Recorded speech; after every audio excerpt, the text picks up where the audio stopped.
तो आज का हमारा टॉपिक है rapidly progressive glomerulonephritis. Rapidly progressive glomerulonephritis.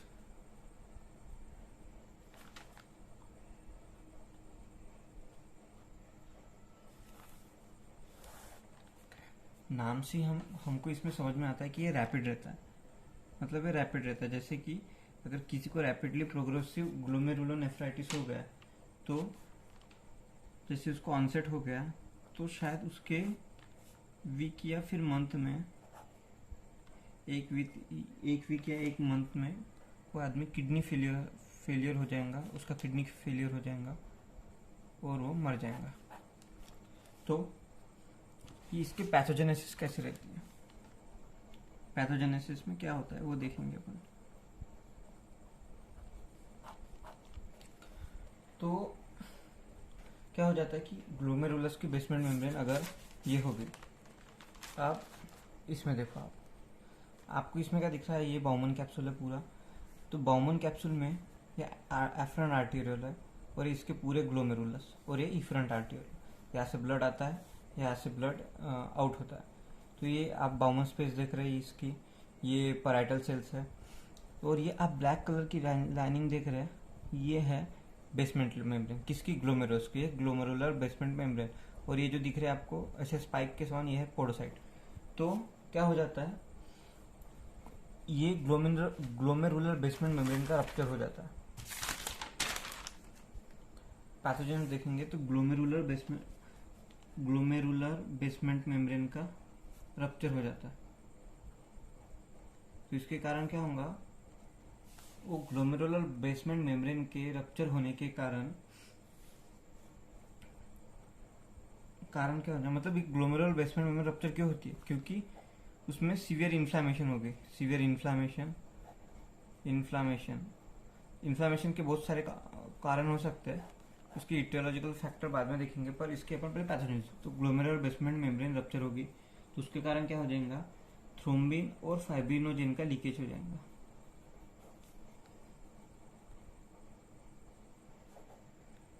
उसका लीकेज हो गया।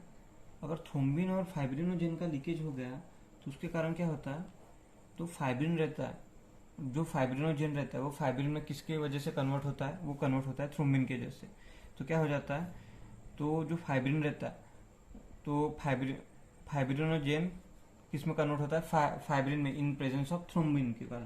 तो थ्रोम्बिन क्या करता है, जो पैराइटल सेल्स रहते हैं उनका प्रोलिफरेशन बढ़ा देता है, increase proliferation of parietal cells. तो उसके कारण क्या हो जाता है, पैराइटल सेल का प्रोलिफरेशन होता है, उसके कारण क्या हो जाता है, बाउमन स्पेस कम हो जाती है, Bowman space decrease, Bowman space.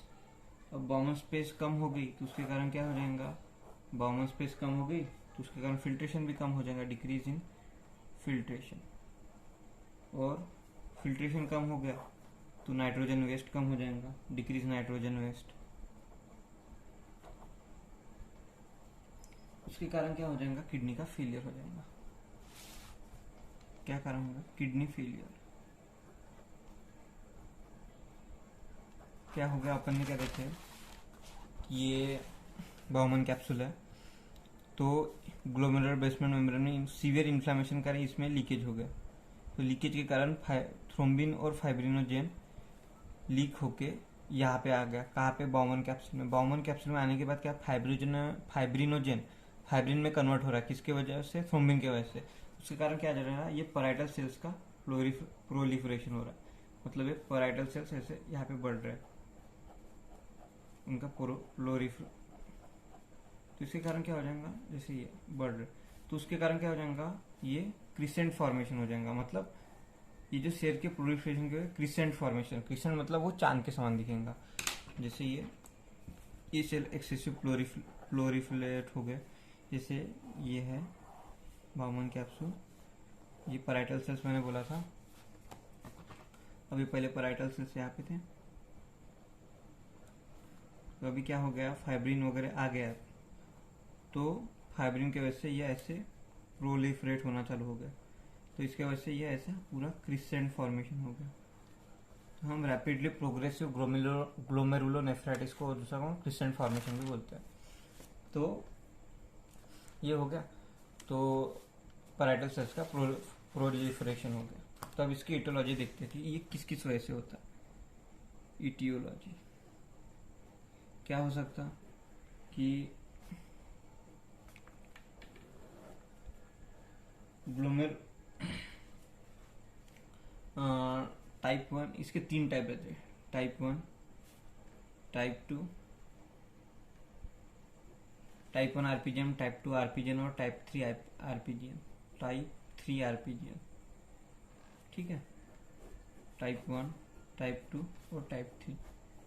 तो टाइप 1 क्यों होता है? टाइप 1 का कारण होता है कि जो ग्लोमेरुलर बेसमेंट मेम्ब्रेन रहते हैं उसको एंटीबॉडी फॉर्मेशन हो जाता है, मतलब antibody to glomerular basement membrane. ठीक है, इसका और टाइप 2 में क्या हो जाता है?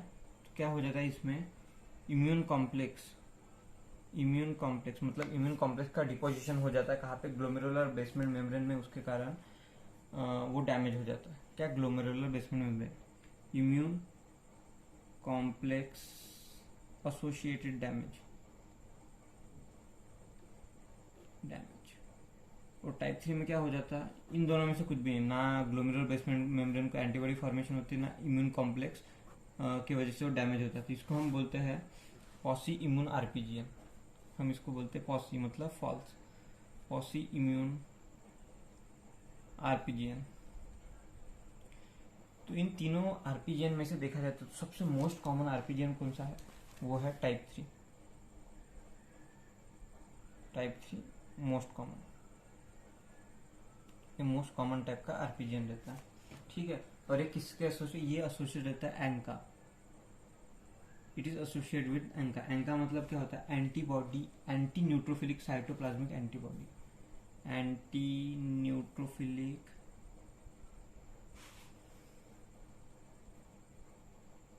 Cytoplasmic antibody. ठीक है, तो antibody to glomerular basement membrane किस किस कंडीशन होता है? एक तो हो सकता है इडियोपैथिक, मतलब जिसका अपने को कॉज पता नहीं, या फिर दूसरा होता है Goodpasture syndrome. Goodpasture syndrome.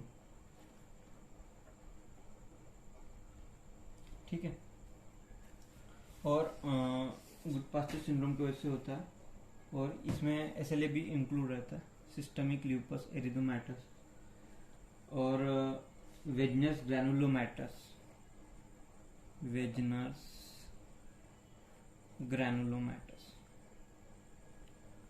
मैटोसिस। ठीक है, एक तो इडियोपैथिक रहता है इसका कॉज, या फिर गुड पास्चर सिंड्रोम की वजह से, या एसएलई की वजह से, या Wegener's granulomatous. Immune complex associated damage में क्या आता है? एक तो इन्फेक्शन आता है, जैसे कि अपना वो आता है उसमें स्ट्रेप्टोकोकल, पोस्ट स्ट्रेप्टोकोकल। टाइप 2 में आता है post streptococcal glomerulonephritis, membrano proliferative glomerulonephritis, SLE भी आता है, और किसी भी टाइप का इन्फेक्शन। और जो ये है टाइप 3 में, उसमें आता है वेजनल ग्रैनुलोमैटोसिस और पॉलीआर्थराइटिस नोडोसा। इन दो डिसीज के कारण ये होता है।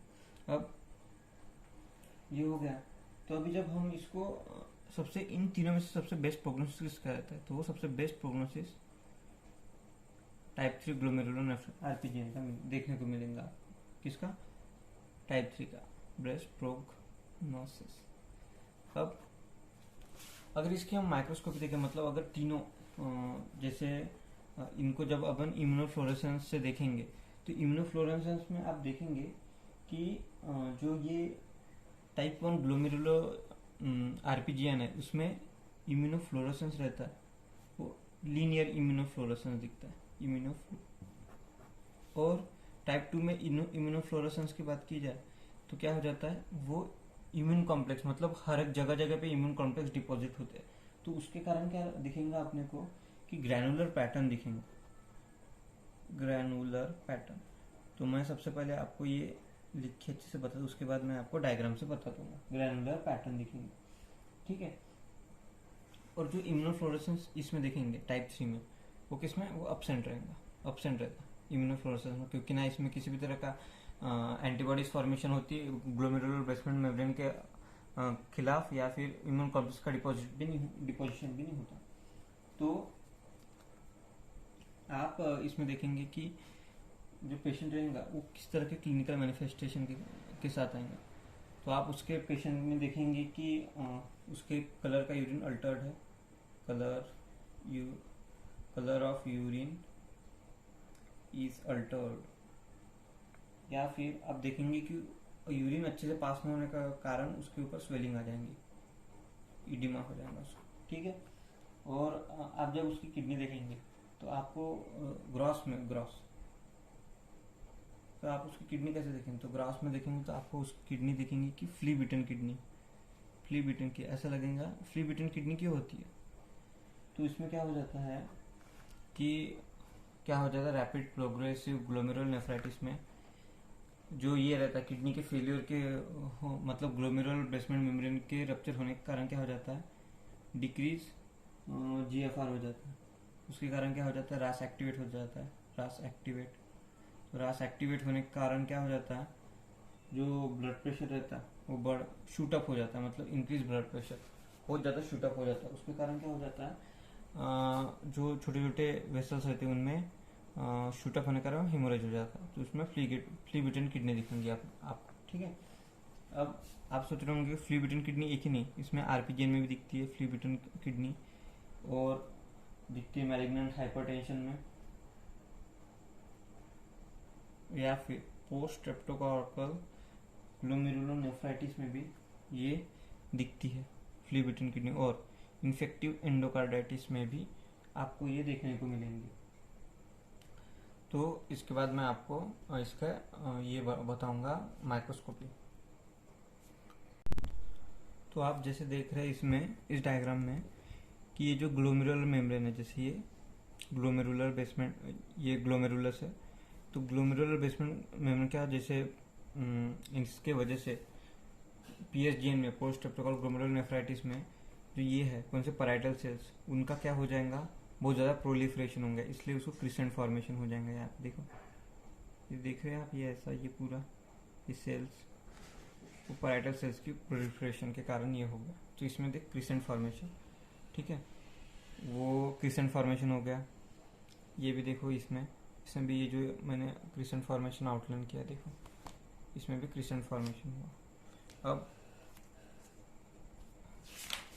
ठीक है, और ये इसमें आप फ्ली बीटन किडनी देखो, तो फ्ली बीटन किडनी क्यों हुई, क्योंकि जो ब्लड प्रेशर हो गया वो शूट अप हो गया, ग्लोमेरुलर बेसमेंट मेम्ब्रेन के डैमेज होने की वजह से GFR कम हो गया, उसके कारण रेनिन एंजियोटेंसिन सिस्टम एक्टिवेट हो गया, और वो एक्टिवेट होने के कारण ब्लड प्रेशर बढ़ जाता है करके यहाँ पे फ्ली बीटन किडनी दिखेंगी।